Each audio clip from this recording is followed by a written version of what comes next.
आप सभी विद्यार्थियों का एक बार फिर से स्वागत है इस एक और क्लास में, जिसमें आज हम एक नया टॉपिक शुरू कर रहे हैं और ये नया टॉपिक है संसद। भारतीय संविधान के जितने टॉपिक्स आज हम पढ़ते हैं संविधान के अंतर्गत, उसके अंतर्गत जितने बड़े टॉपिक्स हैं उनमें एक तो राष्ट्रपति का टॉपिक था जो हमने पढ़ा पहले, और एक बहुत महत्वपूर्ण और बड़ा टॉपिक संसद है जो हम आज शुरू करने वाले हैं, और एक और टॉपिक आएगा वो मौलिक अधिकार होगा। तो हम संसद आज शुरू कर रहे हैं। संसद के बारे में हम थोड़ा सा पढ़ें पहले। इससे पहले थोड़ा सा संसद की कुछ चीज़ों को समझिए कि संसद असल में होती क्या है। देखिए, आप जानते हैं कि असल में सरकार के 3 अंग होते हैं, एक कार्यपालिका, दूसरा व्यवस्थापिका और तीसरा न्यायपालिका। कार्यपालिका कानूनों को लागू करने वाली संस्था होती है और भारत की कार्यपालिका के अंतर्गत प्रधानमंत्री, मंत्रिपरिषद, राष्ट्रपति, उपराष्ट्रपति वो सब आ जाते हैं। व्यवस्थापिका सरकार का वो अंग होता है जो कानून बनाने का काम करती है, विधि बनाने का काम करती है, विधि निर्माण का काम उसका मुख्य कार्य है। और ये व्यवस्थापिका, भारत की व्यवस्थापिका का नाम वो संसद है। प्रत्येक देश में अपनी एक व्यवस्थापिका होती है, भारत में भी व्यवस्थापिका है और उसका नाम संसद है। ठीक ऐसे ही एक न्यायपालिका होती है। तो भारत में केंद्रीय स्तर पे सुप्रीम कोर्ट न्यायपालिका के रूप में काम करता है। तो ये 3 अंग हुए इस तरीके से। देखें भारत के संविधान में क्या है, कैसे है, कौन से आर्टिकल में क्या क्या दिया गया है संसद के बारे में, वो हम आगे बात करते हैं। पहले आप थोड़ा सा यूँ समझिए कि जहाँ जहाँ दुनिया में लोकतंत्र है, प्रत्येक लोकतांत्रिक देश में उसकी अपनी एक व्यवस्थापिका होती है और वो व्यवस्थापिका कानून बनाने का काम करती है। भारत की व्यवस्थापिका का नाम संसद है। ठीक ऐसे ही जैसे ब्रिटेन में व्यवस्थापिका का नाम, अब उन व्यवस्थापिका का नाम अलग हो सकता है। ब्रिटिश व्यवस्थापिका का नाम पार्लियामेंट है, जैसे अमेरिका में व्यवस्थापिका का नाम कांग्रेस है। हमारे यहाँ तो एक दल का नाम है कांग्रेस, अमेरिका में अमेरिका की संसद का नाम कांग्रेस है। इसके अलावा अलग अलग देशों में इसके अलग अलग नाम है। जैसे स्विट्ज़रलैंड में इसको फेडरल असेंबली कहते हैं, जर्मनी में इसको बुंदेसरात कहते हैं, इजराइल में इसको नेसेट कहते हैं, अफ़गानिस्तान में इसका नाम सूरा है, नेपाल में इसका नाम राष्ट्रीय पंचायत है, फ्रांस में और पाकिस्तान में इसको नेशनल असेंबली कहते हैं, जापान में इसको डाइट कहते हैं, रूस में इसको ड्यूमा कहते हैं, ईरान में इसको मजलिस कहते हैं। ये अलग अलग नाम है। चीन में इसको नेशनल पीपल्स कांग्रेस कहते हैं। तो अलग अलग देशों की व्यवस्थापिका के नाम अलग अलग हैं। भारत की व्यवस्थापिका का नाम संसद है।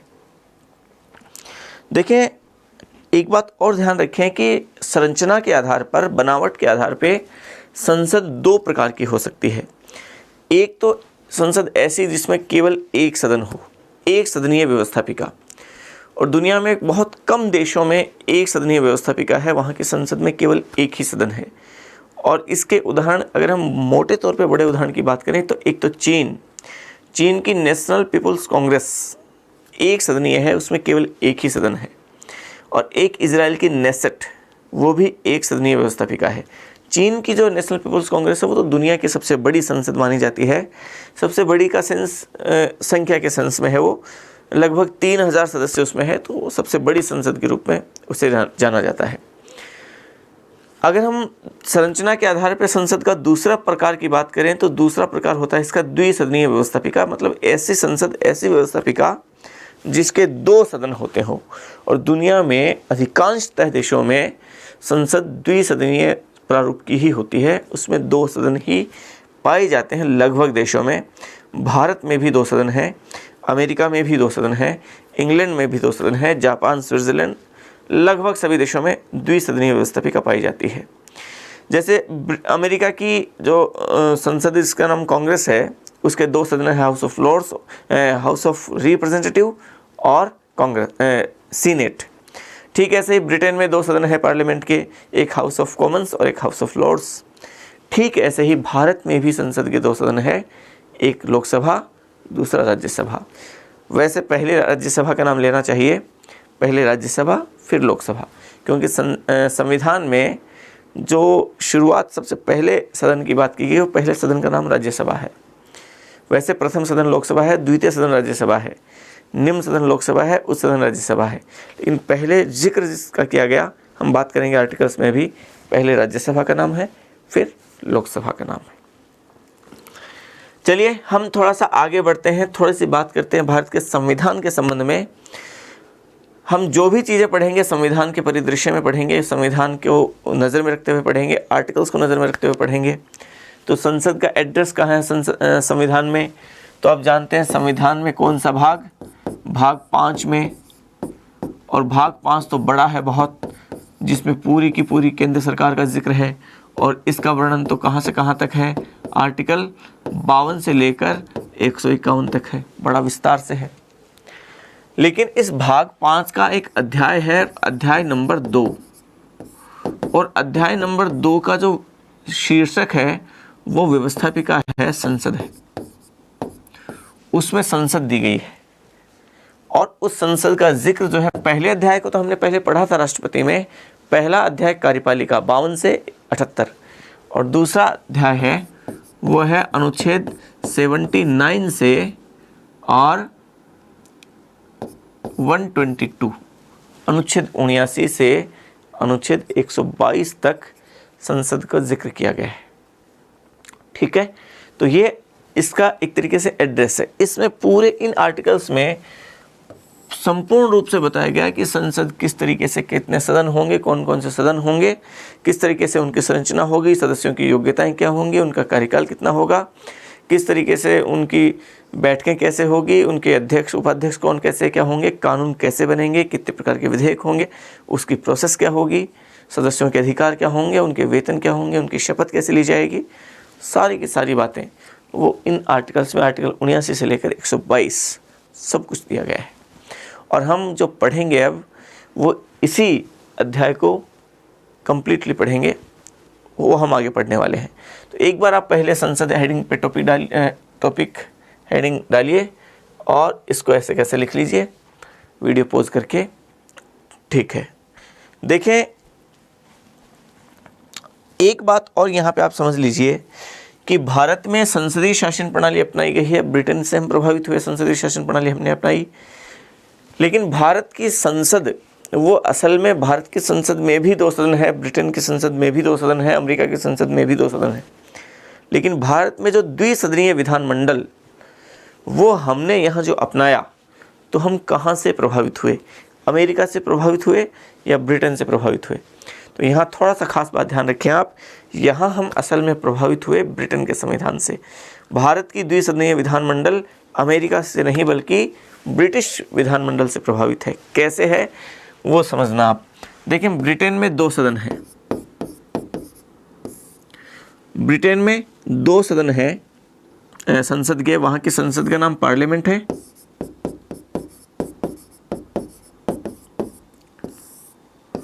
और पार्लियामेंट के 2 सदन, एक हाउस ऑफ कॉमन्स, एक हाउस ऑफ लॉर्ड्स। ये 2 सदन हैं, हाउस ऑफ कॉमन्स और हाउस ऑफ लॉर्ड्स। भारत में भी असल में इसके अलावा एक थोड़ा सा उदाहरण मैं और बता देता हूं आपको। इसके अलावा अमेरिका में, अमेरिका की जो संसद है उसका नाम है कांग्रेस। और इस कांग्रेस के 2 सदन, एक हाउस ऑफ रिप्रेजेंटेटिव और एक सीनेट।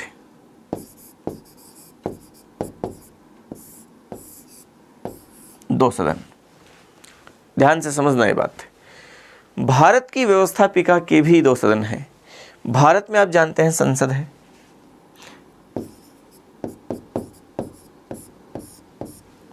भारत में संसद है। मैं थोड़ा यहां बता देता हूं इसको।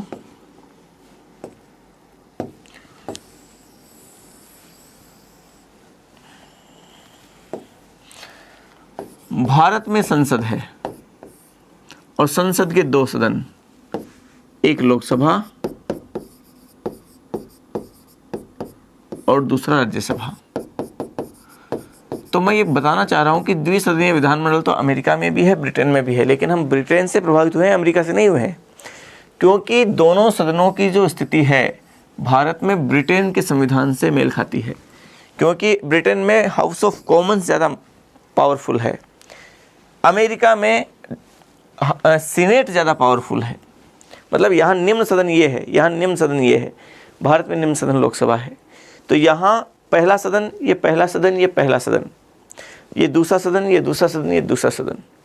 तो असल में ब्रिटेन में निम्न सदन ज़्यादा ताकतवर है, उच्च सदन के पास पावर, हाउस ऑफ लॉर्ड्स के पास पावर बहुत कम है। अमेरिका में हाई जो उच्च सदन है सीनेट, उसके पास पावर ज़्यादा है, निम्न सदन के पास पावर कम है। और भारत में इसके साथ कंपेयर किया गया, इसके साथ समानता रखते हुए निम्न सदन के पास, लोकसभा के पास राज्यसभा की तुलना में ज़्यादा पावर है, ज़्यादा महत्वपूर्ण सदन है वो। तो भारतीय संसद ब्रिटिश पार्लियामेंट से प्रभावित है। एक बात ये समझिए, भारत में संसद में 2 सदन सबसे पहली बार कब आए? तो ध्यान रखें, भारत में एक एक्ट आता है 1919 का अधिनियम, और 1919 के अधिनियम के द्वारा भारत में पहली बार द्विसदनीय विधानमंडल को अपनाया गया। ये शुरुआती कुछ सामान्य सी बातें हैं जो आपको थोड़ा सा पता होना चाहिए।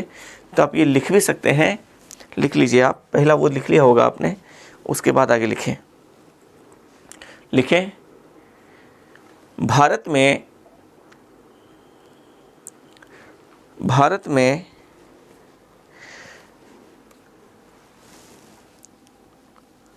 द्विसदनीय विधानमंडल को अपनाया गया है। द्विसदनीय व्यवस्थापिका लिख लीजिए, विधानमंडल से आप थोड़ा सा कन्फ्यूज हो जाएंगे राज्य वाले से। द्विसदनीय व्यवस्थापिका को अपनाया गया है, द्विसदनीय व्यवस्थापिका को अपनाया गया है, अर्थात संसद के 2 सदन होते हैं, अर्थात संसद के 2 सदन होते हैं। लिखें अगली पंक्ति में, लिखें, भारत में द्विसदनीय व्यवस्थापिका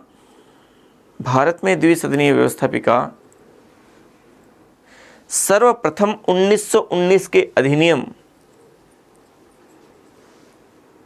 के तहत अपनाई गई थी। 1919 के अधिनियम के तहत अपनाई गई थी।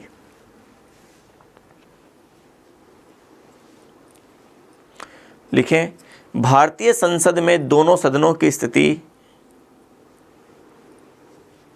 भारतीय संसद में दोनों सदनों की स्थिति ब्रिटिश पार्लियामेंट के दोनों सदनों की स्थिति के समान है। दोनों सदनों की स्थिति ब्रिटिश पार्लियामेंट के दोनों सदनों की स्थिति के समान है। ठीक है, चलिए आगे हम बढ़ते हैं। देखिए समझिए, हम सबसे पहले बात करते हैं आर्टिकल 79 की। आर्टिकल 79, पहला आर्टिकल, भाग 5 के अध्याय 2 का पहला आर्टिकल 79 से 122 तक जाता है।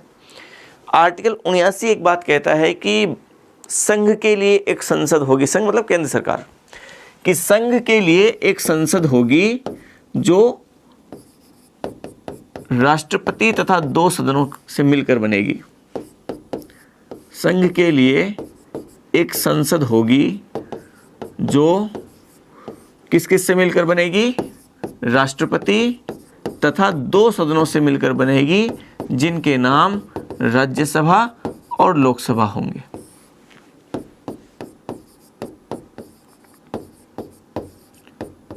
इसका मतलब यह है कि संसद के अंग कितने होते हैं? 3 अंग होते हैं। पहला अंग राष्ट्रपति, दूसरा लोकसभा और दूसरा राज्यसभा और तीसरा लोकसभा। और संसद में सदन कितने होते हैं? तो सदन ये 2 होते हैं, लोकसभा और राज्यसभा। तो इस तरीके से आप ध्यान रखें, संसद में तीनों शामिल हैं। राष्ट्रपति भी संसद का एक अभिन्न अंग है, ये बहुत विशेष तौर पे ध्यान रखें आप। राष्ट्रपति संसद का एक अभिन्न अंग होता है। तो आप लिखें पहले, उसके बाद हम आगे बढ़ते हैं। लिखें अनुच्छेद 79 और डेस्क करके लिखें, संघ के लिए एक संसद होगी। संघ के लिए एक संसद होगी जो राष्ट्रपति तथा 2 सदनों से मिलकर बनेगी, जो राष्ट्रपति तथा 2 सदनों से मिलकर बनेगी, जिनके नाम राज्यसभा और लोकसभा होंगे, जिनके नाम राज्यसभा तथा लोकसभा होंगे। ठीक है, लिखिए अगली पंक्ति में, अर्थात संसद के 3 अंग होते हैं। संसद के 3 अंग होते हैं, राष्ट्रपति, राज्यसभा और लोकसभा। राष्ट्रपति, राज्यसभा और लोकसभा। ठीक है यहाँ तक। चलिए आगे देखें। हम पहले राष्ट्रपति हमने पहले पढ़ ही लिया था कार्यपालिका के तहत। हम पहले इन दोनों सदनों में पढ़ते हैं राज्यसभा को।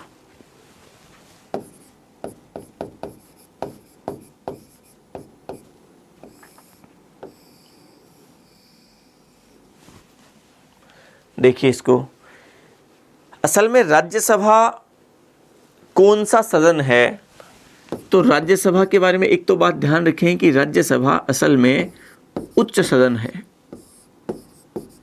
ये खास बात ध्यान रखनी है। लेकिन एक इससे भी जो खास बात है वो ये है कि ये प्रथम सदन है कि द्वितीय सदन है। तो कई स्टूडेंट्स इस बारे में थोड़ा सा कंफ्यूज हो जाते हैं। जहाँ पे जब उच्च सदन लिखा है तो वो इसे असल में प्रथम सदन मान लेते हैं। ये उच्च सदन है लेकिन द्वितीय सदन है, उल्टा है थोड़ा। उच्च सदन लेकिन द्वितीय सदन। चलिए आगे देखें। राज्यसभा के संदर्भ में, राज्यसभा में असल में क्या है कि 2 सिद्धांत खास तौर से राज्यसभा के संबंध में, लेकिन उससे पहले उसकी सदस्य संख्या को थोड़ा सा समझ लीजिए। इसकी सदस्य संख्या कैसे कैसे है, क्या क्या है। राज्यसभा आप जानते हैं इसकी गठन, इसकी संरचना पूरी की पूरी जो दे रखी है वो आर्टिकल 80 में दे रखी है। राज्यसभा की पूरी संरचना वो आर्टिकल 80 में है, सदस्य संख्या वो सब कुछ आर्टिकल 80 में है। और आर्टिकल 80 कहता है कि उसमें सदस्य संख्या कितनी हो सकती है, तो अधिकतम, एक तो इसकी सदस्य संख्या है वो अधिकतम, और दूसरी जो इसकी सदस्य संख्या है वो है वर्तमान। दोनों को आप थोड़ा समझ लीजिए। इसकी अधिकतम सदस्य संख्या हो सकती है विभिन्न राज्यों की तो 238, और मतलब निर्वाचित राज्य और केंद्र शासित प्रदेशों से निर्वाचित जो सदस्य होंगे वो तो 238, और 12 सदस्य ऐसे होंगे जो मनोनीत होंगे। तो ये सदस्य तो है निर्वाचित, ये तो है निर्वाचित, और ये सदस्य जो हैं वो है मनोनीत। टोटल सदस्य जो हुए वो हुए 250। ये अधिकतम सीटें हैं, लेकिन वर्तमान में इसकी सीटें इतनी नहीं हैं। वर्तमान में इसके निर्वाचित सदस्य 233 हैं और मनोनीत सदस्य 12 हैं। तो इनके सदस्य संख्या हो जाती है वर्तमान में 245। 250 अधिकतम है, लेकिन वर्तमान में 245 सदस्य हमारी राज्यसभा में हैं। ठीक है, इस तरीके से राज्यसभा की सदस्य संख्या को हम इस तरीके से समझ सकते हैं, अधिकतम सीटें और वर्तमान सीटें। एक इसका एक बहुत महत्वपूर्ण बिंदु है राज्यसभा के बारे में। देखिए, संघीय शासन प्रणाली आपने पढ़ी होगी कभी, संघात्मक और एकात्मक शासन प्रणाली। संघीय शासन प्रणाली वाले देशों में क्या होता है कि संसद के दो सदन होना आवश्यक है। 2 सदन होंगे। पहला जो सदन होगा वो पहला सदन जनता का प्रतिनिधित्व करता है, जैसे भारत में लोकसभा, जैसे ब्रिटेन में हाउस ऑफ कॉमन्स, जैसे अमेरिका में हाउस ऑफ रिप्रेजेंटेटिव। वो जनता का प्रतिनिधित्व करते हैं, और वहाँ पे जो रिप्रेजेंटेशन दिया जाता है वो जनसंख्या के बेस पे दिया जाता है। वो जनता का सदन होता है, जन सदन कहा जाता है उसे, लोकप्रिय सदन कहा जाता है उसे। लेकिन जो दूसरा सदन है वो दूसरा सदन असल में संघीय शासन प्रणाली वाले देशों में वो जनता का प्रतिनिधित्व नहीं करता, बल्कि राज्यों का प्रतिनिधित्व करता है। और चूंकि वो राज्यों का प्रतिनिधित्व करता है इसलिए उसे राज्य सदन कहा जाता है। वो राज्य सदन कहलाता है क्योंकि वो राज्यों का प्रतिनिधित्व कर रहा है। भारत में राज्यसभा राज्यों का प्रतिनिधित्व करती है। अमेरिका में अमेरिका में जो सीनेट है वो राज्यों का प्रतिनिधित्व करती है। लेकिन यहाँ एक बहुत खास बात समझिए, संघीय शासन प्रणाली वाले देशों की एक बहुत महत्वपूर्ण विशेषता ये होती है कि वहाँ का जो राज्य सदन है, अर्थात दूसरा सदन है, अर्थात उच्च सदन है, वो राज्यों का 2 सिद्धांतों पे काम करता है। एक तो वो राज्यों का प्रतिनिधित्व करता है। वहाँ 2 सिद्धांत खास तौर से होते हैं कि वो जो सदन है वो राज्यों का प्रतिनिधित्व करता है।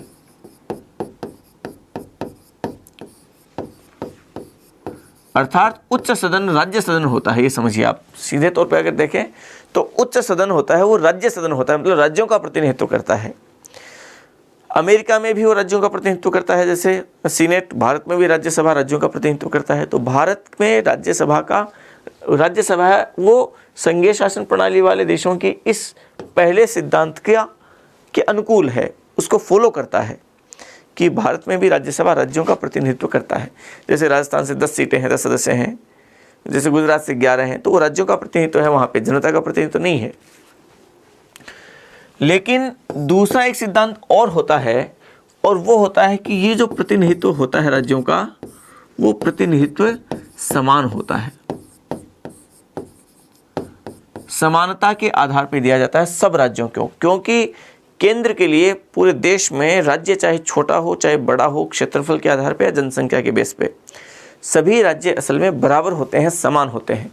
और चूंकि वो समान होते हैं, इसलिए उन राज्यों का जो रिप्रेजेंटेशन है वो भी उस उच्च सदन में समान होना चाहिए। जैसे अमेरिका की अगर हम बात करें तो अमेरिका में सीनेट वहाँ का उच्च सदन है, और सीनेट की जो सदस्य संख्या है वहाँ पे कितनी है? 100 है। और ये जो 100 सदस्य हैं वो असल में वहाँ पे राज्यों की संख्या कितनी है? 50 है। एक बात थोड़ा सा इसको अलग तरीके से बता देता हूँ आपको। अमेरिका में असल में क्या है कि 2 सदन वहाँ पे है, एक हाउस ऑफ कॉमन्स है, रिप्रेजेंटेटिव है, एक सीनेट है। समझना अंतर को। अब वहां पे क्या है कि हाउस ऑफ रिप्रेजेंटेटिव की सदस्य संख्या 435 है और सीनेट की सदस्य संख्या 100 है। ठीक है, यहां पे जो रिप्रेजेंटेशन दिया गया वो जनसंख्या के बेस पे है। जनता का सदन चूंकि ये है, जनता का प्रतिनिधित्व करता है, तो जनसंख्या के आधार पे वो प्रतिनिधित्व यहाँ पे दिया गया है। जैसे कैलिफोर्निया वहाँ का सबसे बड़ा राज्य है, अमेरिका का सबसे बड़ा जनसंख्या के क्षेत्र में कैलिफोर्निया राज्य वहाँ का सबसे बड़ा राज्य है। हाउस ऑफ रिप्रेजेंटेटिव में वहाँ जनसंख्या चूंकि ज़्यादा है तो सीटें वहाँ पे टोटल सबसे ज़्यादा 55 सीटें हैं। ठीक ऐसे ही वहाँ पे एक राज्य है नेवादा, बहुत छोटा सा राज्य है, जनसंख्या बहुत कम है। एक राज्य है Alaska, south Dakota, north Dakota, ये छोटे छोटे राज्य हैं। तो इनकी सीटें चूंकि जनसंख्या कम है तो सीटें कितनी हैं? 1-1 है। लेकिन चाहे ये बड़ा राज्य है चाहे छोटा राज्य है, सीनेट में इनकी सीटें कितनी हैं? इसकी भी 2 है, इसकी भी 2 है, इसकी भी 2 है। चाहे राज्य छोटा है चाहे बड़ा है, सभी राज्यों की सीटें एक बराबर समान। और चूंकि अमेरिका में राज्य टोटल 50 है और प्रत्येक राज्य की 2 सीटें, तो टोटल सीटें 100। ठीक है, तो ये ध्यान रखें, संघीय शासन प्रणाली वाले देशों में बराबर प्रतिनिधित्व दिया जाता है हर राज्य को। जैसे मैं अगर स्विट्जरलैंड का उदाहरण आपको दूं तो स्विट्जरलैंड में देखें कितने कैंटन है? असल में 26 कैंटन है, 20 कैंटन पूर्ण कैंटन है और 6 अर्ध कैंटन है। समझना ध्यान से। और वहाँ की जो स्टेट काउंसिल है, राज्य परिषद है, वहाँ का जो उच्च सदन, वहाँ के टोटल सदस्यों की संख्या असल में 46 है। टोटल सीटें वहाँ पे 46 है। किसकी? वहाँ की सीनेट की, स्विट्जरलैंड की राज्यसभा की, समझिए आप। तो वहाँ 20 कैंटन जो है उनकी तो 2-2 सीटें, 40 हो गई, और 6 अर्ध कैंटन है उनकी 1-1 सीटें, तो 6 सीटें हो गई, टोटल 46 सीटें। बराबर है कि नहीं है? ये पूर्ण है तो 2 सीटें दी गई, ये अर्ध है तो 1 सीट दी गई। बराबर बराबर है सबकी, चाहे जनसंख्या कितनी भी कम ज़्यादा है वो अलग मामले है। तो इस तरीके से इस बेस पे संघीय शासन प्रणाली वाले देशों में प्रेजेंटेशन राज्यों को दिया जाता है बराबरी के आधार पे। भारत में इस पहले सिद्धांत को तो फॉलो किया गया है कि वहाँ का उच्च सदन राज्यों का सदन है, ये तो ठीक है, राज्यसभा राज्यों का प्रतिनिधित्व करता है, लेकिन भारत में राज्यसभा में राज्यों को समान प्रतिनिधित्व नहीं दिया गया है, बल्कि हमारे यहाँ राज्यसभा में सीटें अलॉट जो राज्यों को की गई उसके लिए बेस जनसंख्या को ही माना गया, ठीक वैसे जैसे लोकसभा में दिया गया। तो हमारे यहाँ राज्यसभा में राज्यों का समान प्रतिनिधित्व नहीं है, बल्कि जनसंख्या के आधार पर असमान प्रतिनिधित्व वो दिया गया है। ये थोड़ा सा खास बात आपको ध्यान रखनी है, ठीक है। तो लिखिए आप थोड़ा सा, हम लिखते हैं इसमें, लिखिए आपने पहले कहाँ तक लिखा था उससे आगे लिख लीजिए। हाँ लिखें, प्रतिनिधित्व के सिद्धांत, ये लिख लीजिए, प्रतिनिधित्व के सिद्धांत, डैश करके अगली पंक्ति में लिखें। संघीय शासन प्रणाली वाले देशों में, संघीय शासन प्रणाली वाले देशों में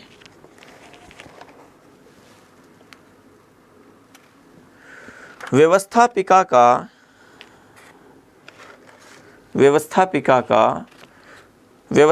के उच्च सदन में, व्यवस्थापिका के उच्च सदन में प्रतिनिधित्व के निम्नलिखित दो सिद्धांतों का अनुसरण किया जाता है। प्रतिनिधित्व के निम्नलिखित दो सिद्धांतों का अनुसरण किया जाता है।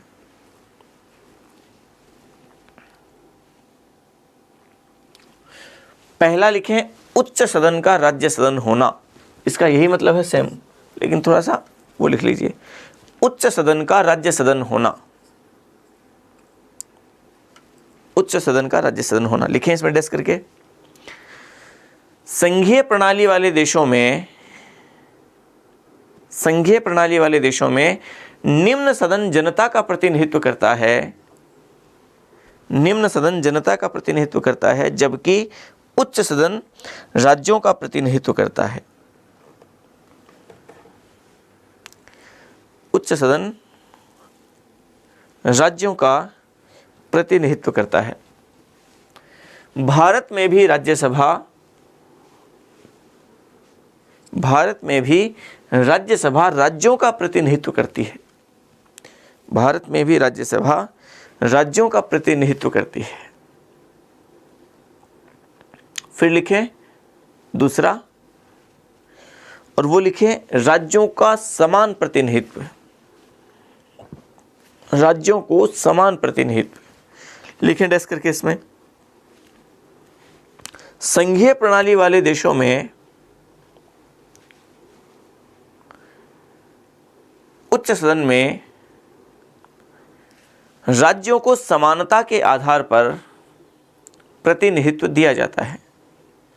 राज्यों को समानता के आधार पर प्रतिनिधित्व दिया जाता है, प्रतिनिधित्व दिया जाता है। जैसे अमेरिकी सीनेट में, सीनेट वहाँ का उच्च सदन, अमेरिकी सीनेट में प्रत्येक राज्य को 2-2 सीटें आवंटित की गई है। प्रत्येक राज्य को 2-2 सीटें आवंटित की गई है, आवंटित की गई है। लिखें अगली पंक्ति में, भारत में संघीय शासन प्रणाली होने के बावजूद, भारत में संघीय शासन प्रणाली होने के बावजूद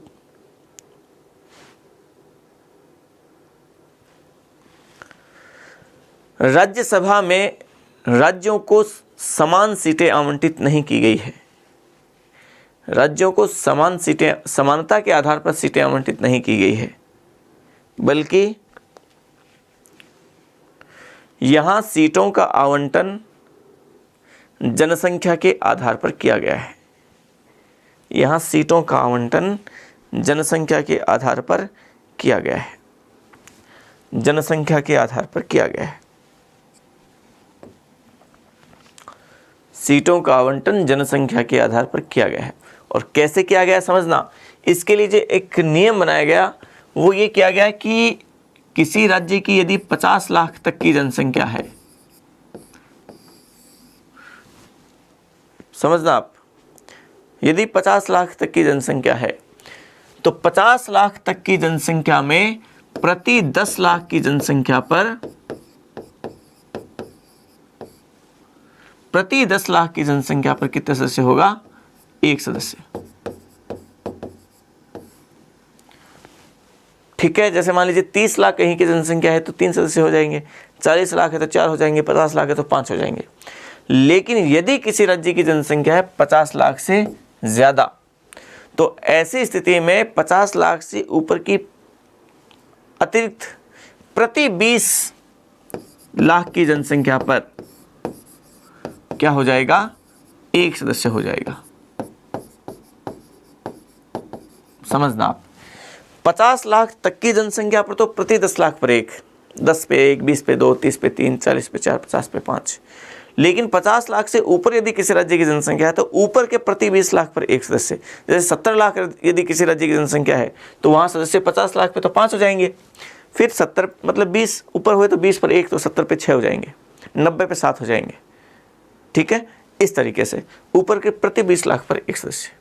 तो लिखे अगली पंक्ति में,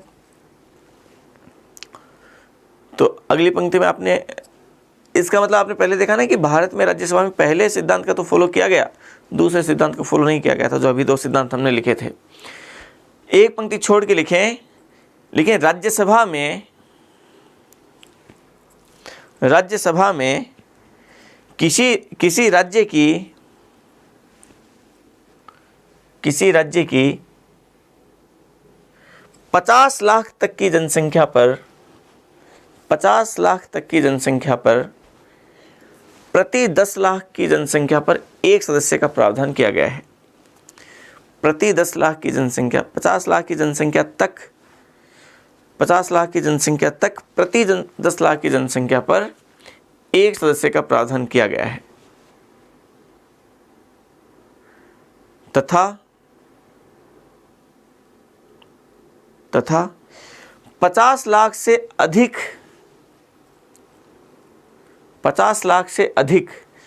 प्रति 20 लाख की जनसंख्या पर एक अतिरिक्त सदस्य का प्रावधान किया गया है। प्रति 20 लाख की जनसंख्या पर एक अतिरिक्त सदस्य का प्रावधान किया गया है। तो ये रिप्रेजेंटेशन जनसंख्या के बेस पे दिया गया। अब देखें हमारे यहाँ पे राज्यों को जो सीटें दी गई राज्यसभा में,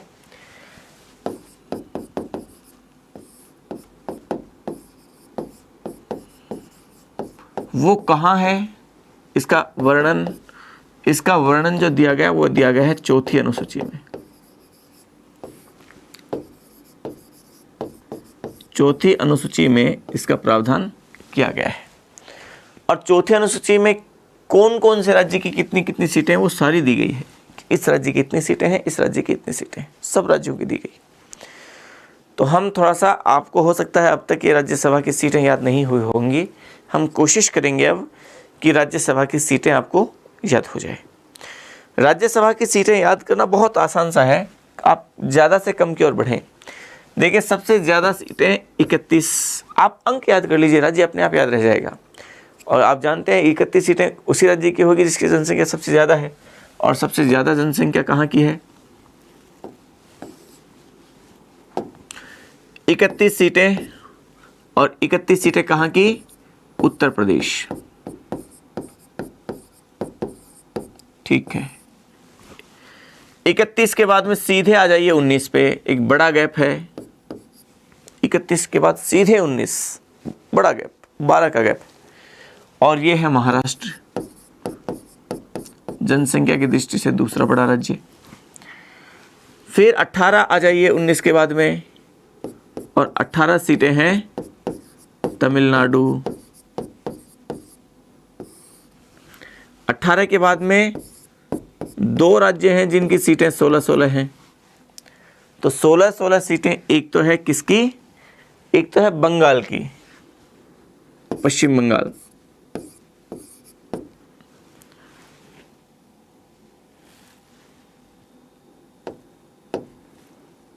पहले बिहार लिख लीजिए, लोकसभा की सीटें याद करने में आपको थोड़ा सा आसानी रहेगी। बिहार और पश्चिमी बंगाल एक ही बात है, पहले बंगाल लिखें बिहार लिखें, लेकिन जब हम लोकसभा की सीटें याद करेंगे तो इनका थोड़ा सहारा लेंगे, आपको अच्छे से याद हो जाएगा। बिहार बंगाल याद रख लीजिए, 16-16 सीटें बिहार बंगाल की, दोनों पड़ोसी राज्य हैं, दोनों की बराबर सीटें हैं राज्यसभा में।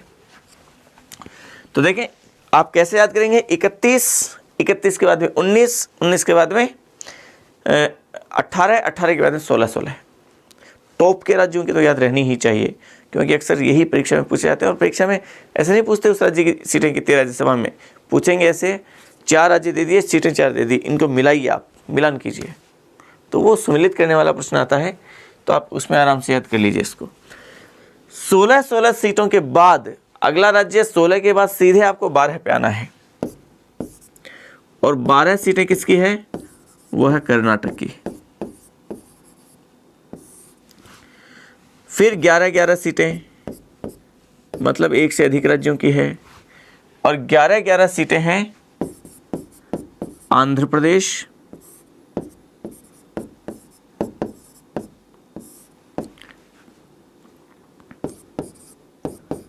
गुजरात और मध्य प्रदेश।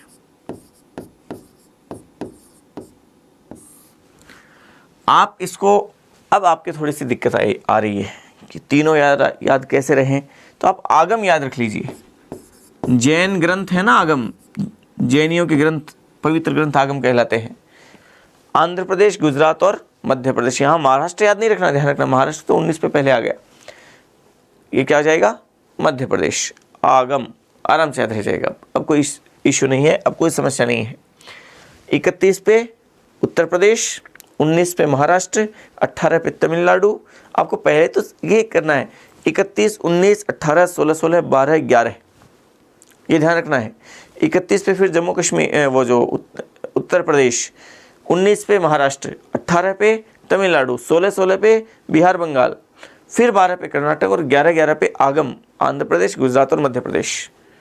ठीक है, 11, 11 के बाद में 10, 10, 10, 10 का मतलब 2 राज्य हैं 10 पे, तो एक तो राजस्थान है, ये तो आप जानते हैं राजस्थान है। राजस्थान के अलावा कौन सा है, ये बहुत महत्वपूर्ण बात है। राज्यसभा में राजस्थान के बराबर सीटों वाला राज्य कौन सा है, जिसकी सीटें राजस्थान के समान है राज्यसभा में, तो एक तो है राजस्थान और एक है उड़ीसा। ये 2 राज्य हैं, मतलब उड़ीसा की सीटें राजस्थान के बराबर है, ये समझ लीजिए आप। ठीक है, फिर देखिए 9 पे आ जाइए। 9 सीटें कहाँ की हैं,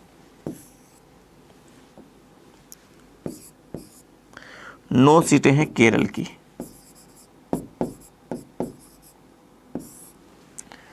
नौ सीटें केरल की, उनकी जनसंख्या उससे कम है तो 9 सीटें हो जाएंगी उसकी।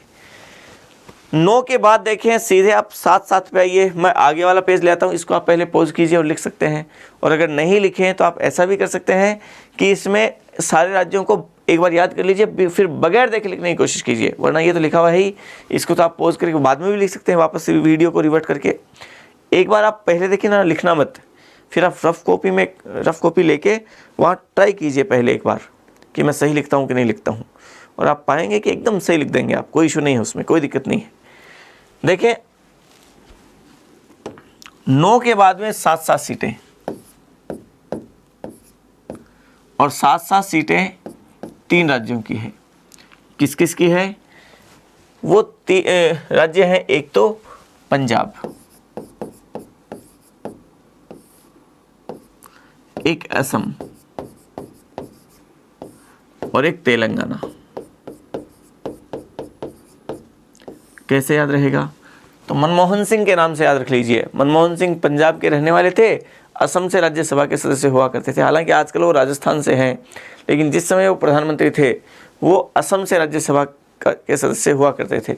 तो पंजाब और असम को आप उससे जोड़ लेंगे, ठीक है, वो सरदार थे, सरदार से आपको 7 याद रह जाएगा, 7 की संख्या। और तेलंगाना अलग से और याद रख लीजिए, 7 सीटें हैं, पंजाब और असम और तेलंगाना, उनकी 7 सीटें। फिर देखें आप 7 के बाद में आता है 6, और 6 सीटें हैं झारखंड की। झारखंड की 6 सीटें कैसे याद रखेंगे, देखिए 6 का, झारखंड के एक प्रसिद्ध व्यक्ति कौन है, अब जानते हैं, रांची से आते हैं महेंद्र सिंह धोनी, और धोनी के क्या फेमस हैं, छक्के। तो झारखंड की 6 सीटें याद रख लीजिए।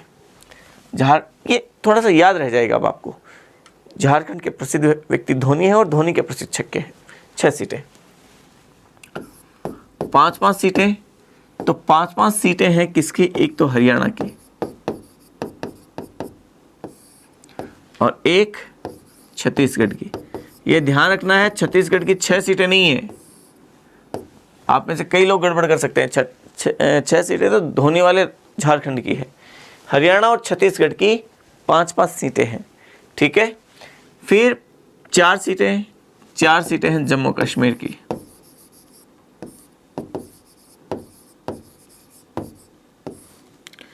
फिर 3-3 सीटें और 3-3 सीटें वह है हिमाचल प्रदेश,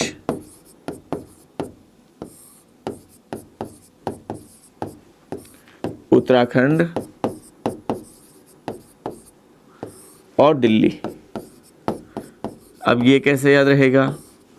तो ये ध्यान रख लें, हिमाचल प्रदेश, उत्तराखंड और दिल्ली को, कि हिमालय उत्तर दिशा में है। हिमालय का मतलब हिमाचल प्रदेश, उत्तर दिशा का मतलब उत्तराखंड और दिशा का मतलब दिल्ली। आराम से याद रह जाएगा। हिमाचल प्रदेश, उत्तराखंड और दिल्ली, हिमालय उत्तर दिशा। बस इतना ध्यान रखें। 3-3 सीटें हैं। फिर 2-2 सीटें किसी भी राज्य की है नहीं, सीधे 1-1 सीट पे आ जाइए। और 1-1 सीट किसकी है? तो एक तो पूर्वोत्तर भारत में जो 7 सिस्टर्स हैं उसमें असम का नाम तो हमारे यहाँ आ गया। असम के अलावा देखिए एक तो बचता है अरुणाचल प्रदेश, बाकी के 6 जो है ना उन सब की 1-1 सीटें। अरुणाचल प्रदेश के नीचे उधर चलते हैं तो नागालैंड आता है। नक्शे में आप देखना, आपको भारत का नक्शा और उसके राज्य तो बिल्कुल याद होने ही चाहिए।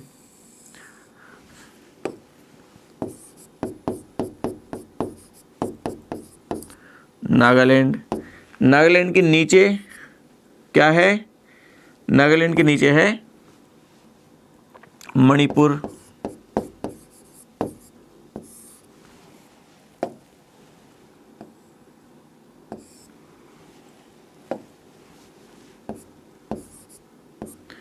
मणिपुर के नीचे क्या है? मिजोरम। मिजोरम के इधर साइड में कौन सा राज्य है? त्रिपुरा। और त्रिपुरा बांग्लादेश के ऊपर कौन सा राज्य है? मेघालय।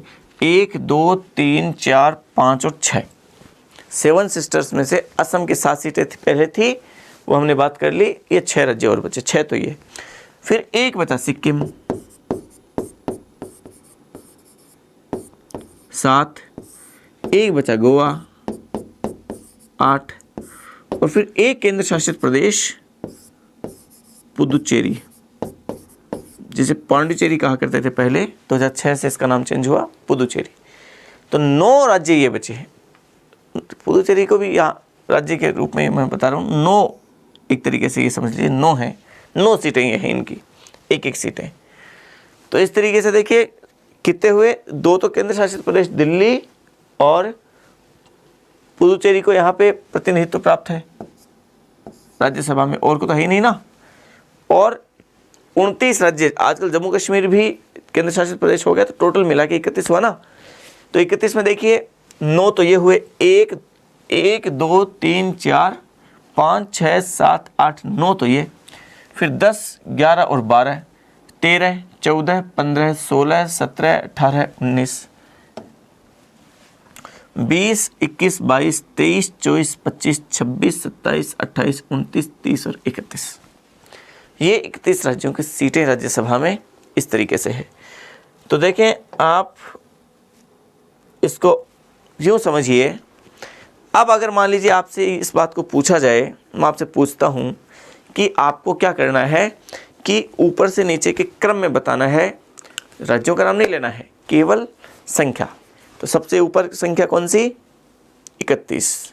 31 के बाद बोलिए, आप मन में बोलिए, बोलना सीखेंगे तभी आप सीख पाएंगे। 31 के बाद 19, 19 के बाद 18, 18 के बाद 16 है, 16 नहीं है, 2 बार है, 2 राज्य हैं, 16 के बाद 12, 12 के बाद 11 के बाद 10, 10-10 के बाद 9, 9 के बाद 7-7, 7-7 के बाद 6, फिर 5-5, फिर 4, फिर 3-3 और फिर 1-1। 31 पे कौन था? उत्तर प्रदेश। उसके नीचे 19 पे कौन था? महाराष्ट्र। 19 के बाद में 18 पे कौन था? तमिलनाडु।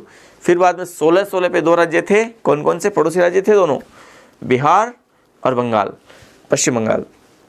16 के बाद 12 पे कौन? कर्नाटक। 12 के बाद में 11 3 राज्य। याद कीजिए वो नाम जो मैंने आगे लिखा था, जैन ग्रंथ। कौन से? आगम। आगम का मतलब आ से आंध्र प्रदेश, ग से गुजरात, मैं से मध्य प्रदेश। ये 11 सीटें। फिर 10-10 सीटें हैं, तो 10-10 में आप जानते हैं एक तो राजस्थान, और राजस्थान के साथ आपको उड़ीसा याद रह ही जाएगा। 10 के बाद में 9 पे कौन? केरल। 9 के बाद में 8 नहीं है, 7 है, 7 भी 7-7 हैं। 3 राज्य हैं। कौन कौन से? याद कीजिए कौन कौन से हैं 7-7? 3 राज्य हैं, मनमोहन सिंह से याद रखना आपको, पंजाब, असम, ठीक है। और 30 राज्य साथ जोड़ना है, तेलंगाना। फिर बाद में 7-7 सीटों के बाद में 6 पे आपको महेंद्र सिंह धोनी को याद रखना है, मतलब झारखंड 6 सीटें, 5-5 सीटें 2 राज्य की, एक हरियाणा की और दूसरी छत्तीसगढ़ की। फिर 4 सीटें जम्मू कश्मीर की, 3-3 सीटें 3 राज्यों की। कौन सा है? हिमालय उत्तर दिशा में है, ये ध्यान रखना है, हिमाचल प्रदेश, उत्तराखंड और दिल्ली। फिर 1-1 सीटें 9 राज्यों की है। तो 7 सिस्टर्स में से असम को छोड़ के 6 राज्य, अरुणाचल प्रदेश, नागालैंड, मणिपुर, मिजोरम, त्रिपुरा, मेघालय। उसके अलावा सिक्किम, गोवा और पुदुचेरी, ये 9 राज्य हैं। तो इस तरीके से टोटल सीटें राज्यसभा की चौथी अनुसूची में इस तरीके से दी गई। आप एक बार अब बगैर देखे इसको उतारने की कोशिश करें, बगैर देखे लिखने की कोशिश करें, आप निश्चित तौर पे लिख पाएंगे। और जहाँ भी अटकते हैं वहाँ पे भी इस वीडियो को वापस देख लीजिए, वापस लिख लीजिए, कोई दिक्कत नहीं है। लेकिन पहले आप बगैर देखें, क्योंकि जब आप खुद के प्रति ईमानदार रहेंगे तब आप उसको ज़्यादा अच्छे से सीख पाएंगे। वरना देख के तो लिखना ही है, उसमें कोई इश्यू नहीं है, लिखा हुआ तो सब किताबों में रहता ही है। पहले बगैर देखे देखना है, और उसके बाद में मैं यहाँ से हट जाता हूँ। आप इसको वीडियो पॉज करके आराम से इनको उतार सकते हैं, और मैं आगे और कर देता हूँ तो उसको फिर वीडियो पॉज करके आगे फिर उतार सकते हैं। इसको भी पॉज करके यहाँ पे भी उतार सकते हैं, ठीक है। इस तरीके से ये हमारी राज्यसभा की सीटें, अलग अलग राज्यों की कितनी कितनी सीटें थी वो हमने समझ लिया, पढ़ लिया। चलिए आगे हम समझेंगे, यहाँ तक ठीक है।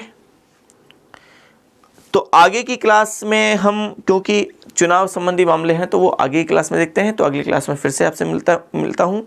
हम उसमें समझेंगे कि राज्यसभा में वोटिंग कौन करता है, किस तरीके से चुनाव होता है, किस तरीके से कार्यकाल वगैरह होता है, वो सब अगली क्लास में।